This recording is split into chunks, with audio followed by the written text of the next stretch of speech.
Medieval battles weren't won by strength alone. Soldiers often fought hungry, cold, and half asleep, pushing through pure exhaustion. With no steady food or rest, every step and strike became a battle against their own bodies.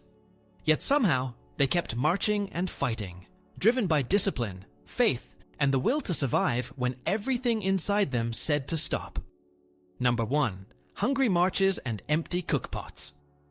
When a medieval army went to war, food was as important as weapons. Soldiers could not fight on an empty stomach, yet feeding thousands of men and horses was one of the hardest parts of any campaign. Most medieval armies did not have modern supply systems. They carried what they could for a few days, but once that ran out, they depended on finding food along the way. Sometimes they had deals with nearby villages or monasteries that promised to prepare bread and ale for the soldiers. But if those supplies didn't arrive, or if bad weather delayed the wagons, the army began to starve. Their daily meals were simple. The main food was a thick stew called pottage, made from grains like barley or oats mixed with peas, beans, and whatever vegetables they could find. If they had meat, it was usually salted pork or beef, which was hard and needed to be soaked before cooking. Fresh meat was rare unless they hunted or stole livestock.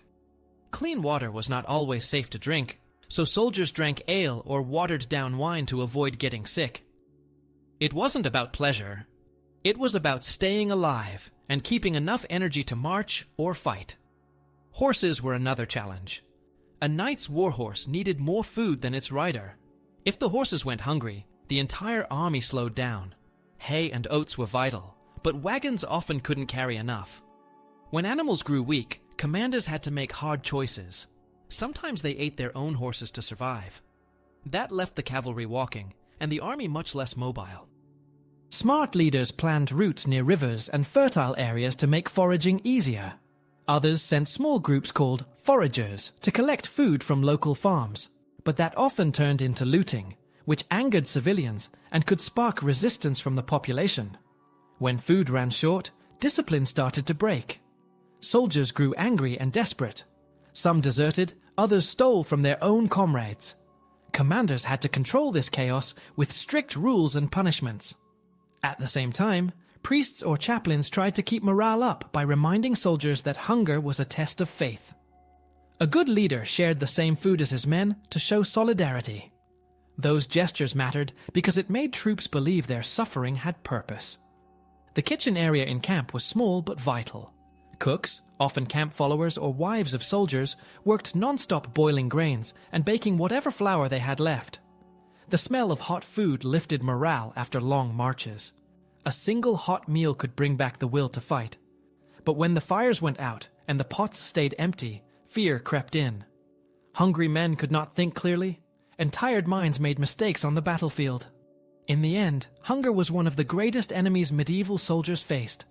It didn't swing a sword or fire an arrow, but it decided who could march, who could fight, and who would collapse on the road. Every successful campaign depended on full stomachs, working mills, and the hope that tomorrow someone would bring bread. Number 2. Sleepless camps and forced marches. Medieval soldiers rarely got a full night of sleep. When an army stopped for the night, it didn't mean everyone could rest. They had to set up camp, dig small ditches, unload supplies, and post guards before anyone could close their eyes. Most soldiers slept right on the ground, using their cloak as a blanket. The lucky ones found a bit of straw or hay, but rain or cold often ruined that small comfort. The nights were loud too. Horses moved, armor clanked, and someone was always coughing or sharpening a weapon. Even the wind through the tents could wake tired men. Guards worked in turns, taking short shifts through the dark hours. A single mistake could mean an ambush, so everyone stayed alert. Marching itself was exhausting. Armies could walk 20 or more miles a day while carrying heavy armor, weapons, and supplies. Roads were uneven, muddy, and sometimes flooded. If the army had to move quickly, they often marched at night to surprise the enemy or reach a better position before dawn. That meant soldiers might go 2 days with barely any rest. Their legs burned, their feet bled, and the lack of sleep made them dizzy. Even officers struggled to keep their men focused. A tired soldier reacted slower and made mistakes. Commands got lost, and lines broke apart easily. It was common for men to fall asleep while walking, or even while standing in formation. During sieges, the problem was even worse. Soldiers on both sides were constantly on alert. Defenders stayed awake for fear of surprise attacks, while attackers had to work through the night building siege towers or digging trenches. Catapults and archers often struck at random hours, keeping everyone awake. Some men went days with only a few minutes of rest at a time. The stress and lack of sleep made tempers short and minds dull. Commanders had to manage this carefully, rotating their troops so at least part of the army could rest. A wise leader could tell when his men were too tired to fight. Some delayed battles until midday, so soldiers could at least sleep a little in the morning. Others planned quick attacks before exhaustion set in completely. Sleep deprivation affected more than just strength. It also changed judgment. Soldiers became more likely to panic, ignore orders, or act without thinking. There are stories of medieval armies losing battles, not because they were weaker, but because fatigue made them careless. A missed signal, a wrong turn in the dark, or one commander falling asleep at the wrong moment could destroy an entire campaign. To cope, soldiers learned to take short naps whenever possible. They'd rest against a wagon or a shield, even if it was only for a few minutes. Some drank ale or wine before night watches to stay awake, though that often backfired. They shared stories, sang songs, or prayed together to fight off sleep. Those small moments of routine helped them feel human amid chaos. Still, no matter how experienced they were, exhaustion always caught up. In medieval war, victory often depended on which side could stay awake a little longer. Number 3. Fighting while starving and bone-tired. When medieval soldiers had to fight without food or sleep, everything became harder. Hunger made their bodies weak, and exhaustion slowed their minds. But battles did not wait until everyone was ready. Soldiers often had to fight after long marches, with little rest and almost nothing to eat. They still needed to carry heavy armor, lift weapons, and keep formation while facing an enemy that wanted to kill them. Most armies did not have reliable food supplies. If the wagons with grain or meat were delayed, the men went hungry for days. Some tried to cook whatever they could find: roots, wild plants, even horse meat when things got desperate. Bread and ale were usually their main source of energy, but when the flour ran out, soldiers had no choice but to fight on empty stomachs. Hunger made them dizzy and short-tempered. Even simple commands became difficult to follow. A tired, hungry man could forget to lift his shield or trip over his own gear. That was often deadly in close combat. Sleep was another problem.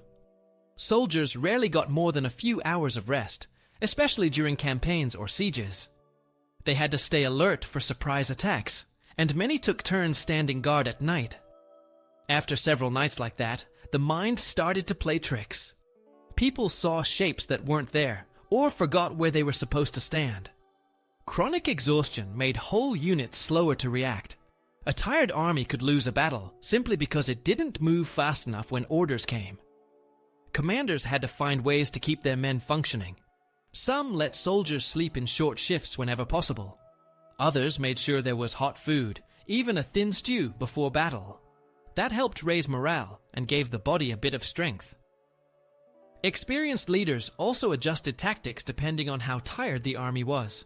If the soldiers were weak, they avoided long marches and open fights. Instead, they stayed in defensive positions where they could use less energy. Knights and foot soldiers developed habits to survive these conditions. They ate whenever food appeared, even if it was cold or bland. They tried to nap sitting up, using shields as pillows. Some even tied themselves to trees or wagons to rest standing, so they could wake fast if needed. Every bit of rest mattered. Fighting while hungry and sleepless turned wars into a test of endurance. It was not only about weapons or skill, but also about who could keep going the longest. Many battles were decided not by strategy, but by which side had enough food and sleep to stay standing at the end of the day. Number 4. Logistics hacks, discipline tricks, and morale glue. Every medieval army needed more than swords and armor to win a war. Behind every victory were people who organized food, supplies, and rest for thousands of soldiers. Commanders had to think like planners as much as fighters. The main goal was simple: keep the army moving and prevent chaos. To do that, they used basic but smart methods that made a huge difference on long campaigns. Food was always the first concern. Instead of carrying baked bread, soldiers often took flour or grain because it was lighter and lasted longer. When the army reached a village or monastery, local bakers used their ovens to make fresh loaves. If no mills were nearby, small hand grinders helped turn grain into meal for cooking. Water had to be clean, so camps were built near rivers or wells. Soldiers lined up in order to fill their barrels and water their horses to avoid fights and confusion. Fires were built in rows so the smoke didn't spread wildly, and every man got a share of the meal before night. Discipline was what kept everything together. Without it, tired and hungry men could easily lose control. Commanders gave clear orders and set strict routines for foraging, rest, and guard duty. Soldiers who went out to find food had to report back at a set time. If they didn't, they faced punishment. At night, passwords changed daily so spies couldn't sneak in. The camp layout was organized with clear paths between tents, making it easier to move during alarms. If a leader fell in battle, there was always a second in command to keep order. Good leaders didn't rely only on fear. They punished serious mistakes, but also rewarded loyalty and effort. Morale was just as important as food and order. A commander who ate the same meal as his soldiers gained respect. A priest or chaplain often blessed meals and banners to remind men why they were fighting. Music, singing, and even jokes helped distract soldiers from fear and exhaustion. Small things mattered most: warm soup, dry socks, or even hearing good news from scouts about food or safe ground ahead. A medieval army survived on small systems like these. Good organization, fair discipline, and strong morale turned hungry, sleepless men into a force that could keep marching and fighting when others broke down. It wasn't just weapons that won wars. It was the ability to keep people fed, focused, and united. Number 5. Using hunger and sleeplessness as weapons. In medieval warfare, not every victory came from the sword. Many commanders learned that hunger and exhaustion could destroy an enemy long before battle even began. If an army ran out of food or rest, it didn't matter how brave or skilled the soldiers were, they would eventually collapse. That's why leaders often tried to make their opponents starve, or stay awake for days until discipline broke down. One of the most common tactics was to destroy everything the enemy could eat. Before an invading army arrived, villagers were ordered to burn their own crops, hide animals, and remove the stones from mills so grain couldn't be ground into flour. It sounds harsh, but it worked. A hungry army moved slower, lost strength, and morale dropped fast. Light cavalry made things worse by constantly attacking supply wagons and stealing food. Even small raids at night could cause huge problems. Wagons were abandoned, soldiers stayed awake in fear, and commanders had to deal with angry, hungry men instead of preparing for battle. Sleep was another hidden weapon. Instead of direct fights, some armies attacked at night with fire arrows or loud horns just to keep the enemy awake. No one could rest properly, and over time, exhaustion spread through the camp. Soldiers started missing commands and falling asleep on duty. When both sides were evenly matched, the one that slept better usually won. Clever leaders timed their attacks when the enemy was most tired, often right before dawn, when guards were at their weakest. During sieges, hunger and fatigue became tools of pressure. Attackers cut off food, poisoned wells, and blocked rivers to make life unbearable inside the walls. The defenders rationed every crumb, but starvation slowly took over. People grew weak, diseases spread, and sleep became impossible with constant attacks. Sometimes, the gates opened not because of bravery, but because exhaustion made further resistance hopeless. Weather and timing also played a big role. In winter, burned fields meant no forage for horses. In summer, heat made long marches unbearable, especially with little food and water. Commanders used nature to their advantage. They chose when to move, when to rest, and when to let the other side wear itself out.